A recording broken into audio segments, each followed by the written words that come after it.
Então, pessoal, boa noite. Vamos para mais uma aula, né? Uma aula nossa aí de história. E nesse momento, galera, a gente não vai dar continuidade no que a gente estava trabalhando, não, tá? Porque na aula anterior nós estudamos período pré-colonial e agora eu vou trabalhar um assunto, né, que inclusive vai influenciar em todo o processo de construção da história do Brasil. Ah, professor, por que o senhor muda o contexto, né? A gente estava trabalhando no período pré-colonial, agora o senhor entra em renascimento cultural, né, que surge lá na Itália, nos países da Europa. Por que a mudança, né, de tema assim? Galera, primeiro, tá? O renascimento cultural, ele influencia na formação das colônias, tá? Consequentemente na formação da história do Brasil, né? E ele é contemporâneo com o descobrimento da América e o descobrimento do Brasil. O assunto da aula de hoje é renascimento cultural. Por que renascimento cultural? Eu vou esclarecer isso daqui a pouco. Tá? Lembrando que eu vou tentar ser o mais rápido possível para o vídeo não ficar longo. Porém, são diversos tópicos aí que a gente precisa trabalhar para concluir essa aula. Primeiro, o renascimento cultural ele é um período, tá, que vai acontecer ali do século XV, finalzinho do século XV, século XVI e início do século XVII. Tá? Esse período, esse recorte histórico nós entendemos como renascimento cultural. Como o próprio nome diz, renascimento cultural está relacionado ao renascimento da cultura. Esse período, galera, nada mais, nada menos, é sucessor do período que nós conhecemos como Idade Média e que foi caracterizado por muitos também como Idade das Trevas. Tá? A Idade Média ela vai receber esse nome, tá? Esse apelido tão carinhoso, inclusive, né, de Idade das Trevas, dos renascentistas, daqueles que promoveram esse movimento de renascimento cultural. Então, recorte histórico, tá, que marca esse período, finalzinho do século XV, século XVI e início do século XVII. Tá? E ele vai ser o antecessor aí daquele período, daquela era que nós chamamos de era moderna. Né? Então, qual que é a importância desse período histórico aí, tá? do renascimento cultural? E por que renascimento? Para os renascentistas, para todos os filósofos renascentistas, durante a Idade Média não teve cultura. Lembra que nós estudamos, ainda mesmo em sala de aula, né, todos os pontos negativos da Idade Média, principalmente a influência da igreja cristã católica na cultura europeia. A influência da igreja, o europeu basicamente pensava aquilo que era imposto pela igreja, ou seja, você não tinha autonomia, tá, de pensar por conta própria. Se você não pensa por conta própria, você consequentemente não produz. E no finalzinho do século XV, a Igreja Católica ela vinha perdendo força, principalmente, tá, devido ao quê? Devido à Reforma Protestante. São assuntos contemporâneos. Reforma Protestante final do século XV e é através da influência dos reformadores que surge o renascimento cultural. A Igreja Católica perde força e o ser humano começa a ter, na verdade, uma visão de mundo um pouco diferente, tá? O ser humano, tá, contemporâneo a esse período aí, século XV, XVI e XVII, ele vai ter uma nova visão de mundo. Ele vai entender o seguinte, que eu posso viver fora do pensamento imposto pela igreja, ou seja, eu posso pensar por conta própria. Tudo isso vai promover o tão famoso renascimento cultural. Renascimento cultural também é chamado de humanismo. Humanismo por quê? Porque esse período ele vai valorizar e muito a figura do homem, do ser humano em si. Tá? Nós temos aqui algumas linhas de pensamento ligada ao renascimento cultural que eu vou explicar detalhado cada uma dessas linhas de pensamento. O antropocentrismo.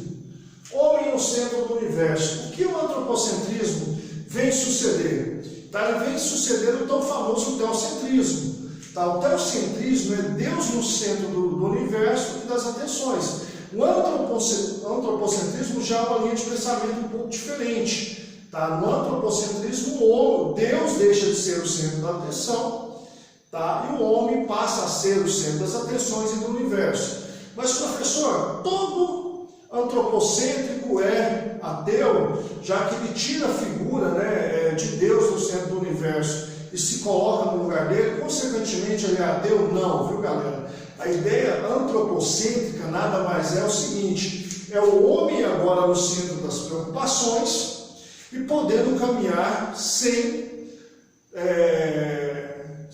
a imposição religiosa da Igreja Católica Medieval. Ou seja, o teocentrismo é o fim da imposição religiosa da Igreja Católica, que vai acontecer entre o século III e o século XV, aproximadamente. Tá? Então, o antropocentrismo, essa linha de pensamento, vem por fim a ideia de teocentrismo, mas não é Deus, a figura de Deus ali sendo retirada, deixada de lado, não. É a igreja em si deixando de comandar a visão humana. O homem começa a pensar e criar por conta própria. O individualismo, tá? O individualismo, galera, nada mais é do que a valorização do indivíduo, a capacidade, crer na capacidade do ser humano. O ser humano, dentro do renascimento cultural, ele passa a ser o quê? Capaz de produzir, de criar, né? Por conta própria. Durante esse período nós teremos uma revolução científica, tá? Inclusive nesse período aí nós temos diversos cientistas famosos, naturalistas famosos, um exemplo, Lamarck, o próprio Charles Darwin, né? O ser humano pode, tá, através do individualismo, dessa linha de pensamento, ele é mais valorizado. Nós temos, inclusive, nesse período, Leonardo da Vinci, tá? Um artista plástico que vai começar a poder produzir a sua arte fora do contexto religioso, porque durante a Idade Média a gente sabe que a produção artística era limitada. Você não poderia produzir um quadro sem autorização da igreja. Toda a arte era voltada, né, para questões religiosas, as tão famosas artes sacras, né? Você poderia até ser um escultor, um pintor, mas tudo deveria ser produzido em função da igreja. Então, durante o Renascimento cultural, que figuras como Leonardo da Vinci vão surgir. Isso através do quê? Do individualismo, crer na capacidade individual do ser humano. O ser humano é capaz de produzir, ok? Outra linha extremamente importante, o naturalismo. Naturalismo é a aproximação do ser humano com a natureza. É positivo em partes, em outros não. Principalmente o naturalismo, ele vai tentar um pouco, talvez seja a principal linha aí, ligada ao renascimento cultural, que vai tentar provar, né, que toda a vida na Terra não foi criada, né, que ela surge espontaneamente e vai se desenvolvendo através de um processo de evolução. Tá? O naturalismo vai dar base, tá, para o surgimento de diversos questionamentos.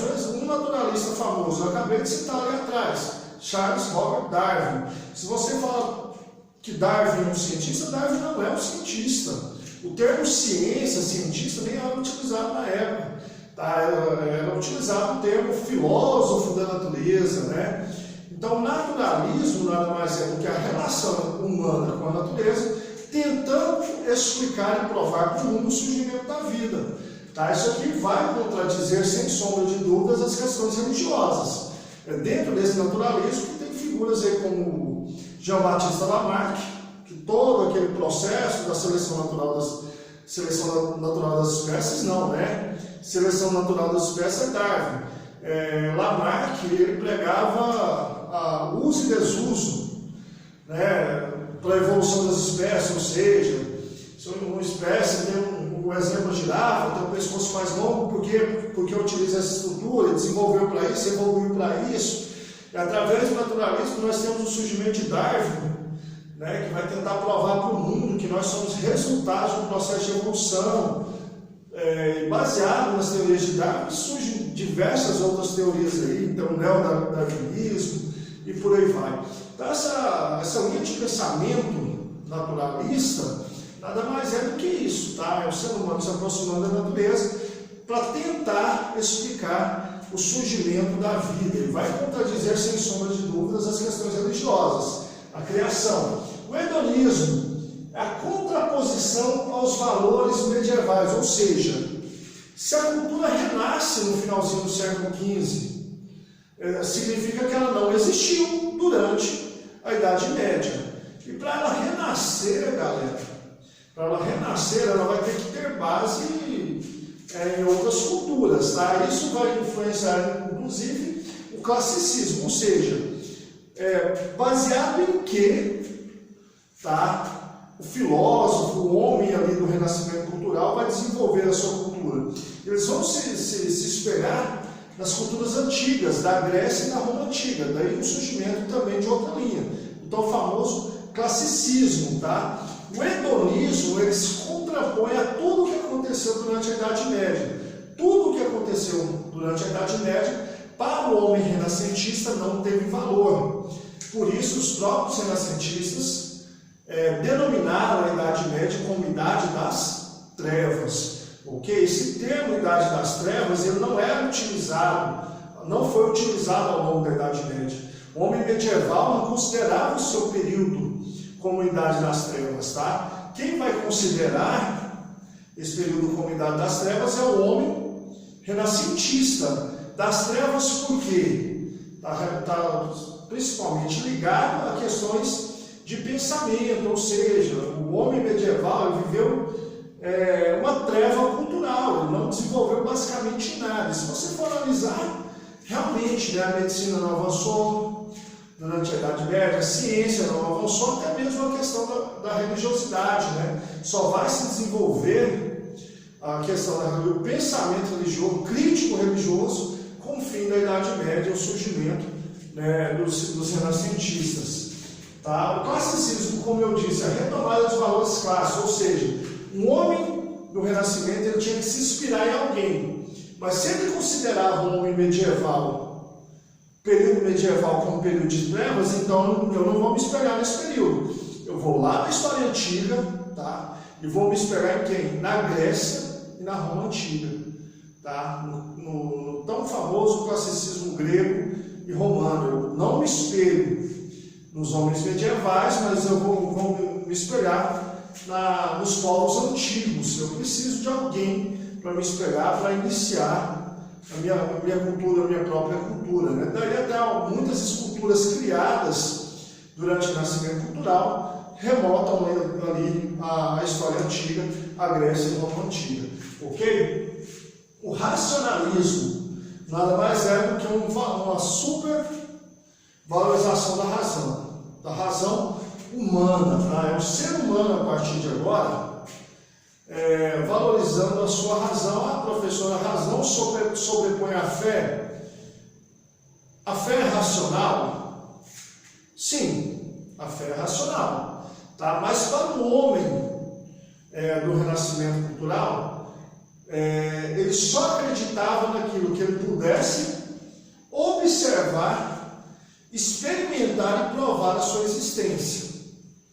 Nós teremos a partir daí Galileu Galileu, nós teremos Johannes Kepler, são cientistas, tá, que vão trabalhar diversos experimentos e vão, nesse período, apesar de que Galileu Galilei, Johannes Kepler são cristãos, estão ligados à Igreja Católica, né, mas eles vão rebater, tá, algumas crenças da própria Igreja. Um exemplo, o heliocentrismo, tá? O tão famoso heliocentrismo, que vai sobrepor a ideia de que a Terra é o centro do universo.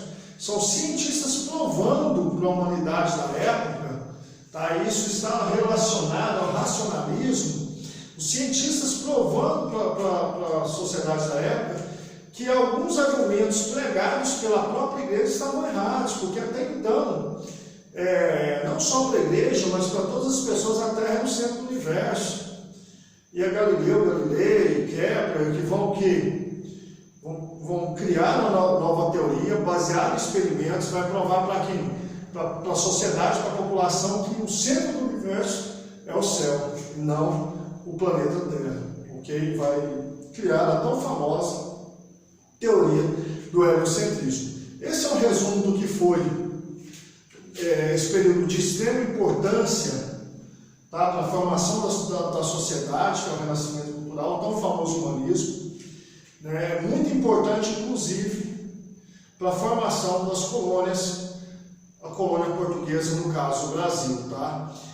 E é o pensamento, é o contato, né, com novos grupos de pessoas que, inclusive, vão influenciar os renascentistas. É o contato com o nativo aqui na América, que vai influenciar a arte na Europa, a ideia, né, de uma nova ideia de mundo, tá? Uma nova ideia de formação continental. Então, tudo isso está relacionado ao renascimento cultural e à formação das culturas, né, que vão suceder, inclusive das colônias aqui na América, ok? Grande abraço, fiquem com Deus e até a nossa próxima aula.